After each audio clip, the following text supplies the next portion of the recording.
পূর্ব বর্ধমানের জামালপুরের নজিরবিহীন ঘটনায় রাজনৈতিক মহলে শোরগোল পড়েছে।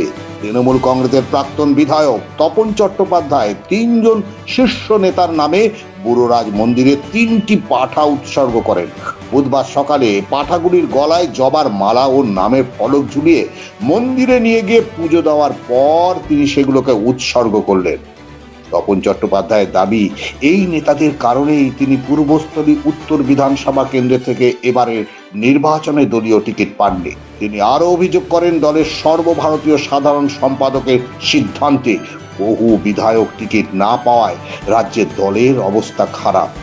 তিনি জানান, প্রত্যেকটা মানুষ মানত করেছিল, এই আমার হাত দিয়ে বলল যে আপনি এদের বলিদার ব্যবস্থা করুন, তাই আমি আছি। একটা অরব বিশ্বাস, একটা স্বপন দেবনাথ, একটা রবি চয় মানত করেছিলাম এরা সব হারো,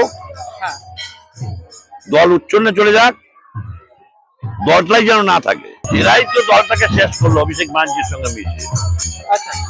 আমার বিধানসভায় আমি জিতছিলাম 2140 ভোটে, এখানে হেরেছে কত জানেন?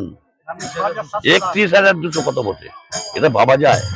ঘটনায় স্থানীয় তৃণমূল নেতৃত্ব অস্বস্তিতে পড়েছে, আর বিষয়টি ঘিরে শুরু হয়েছে রাজনৈতিক বিতর্ক ও সমালোচনা।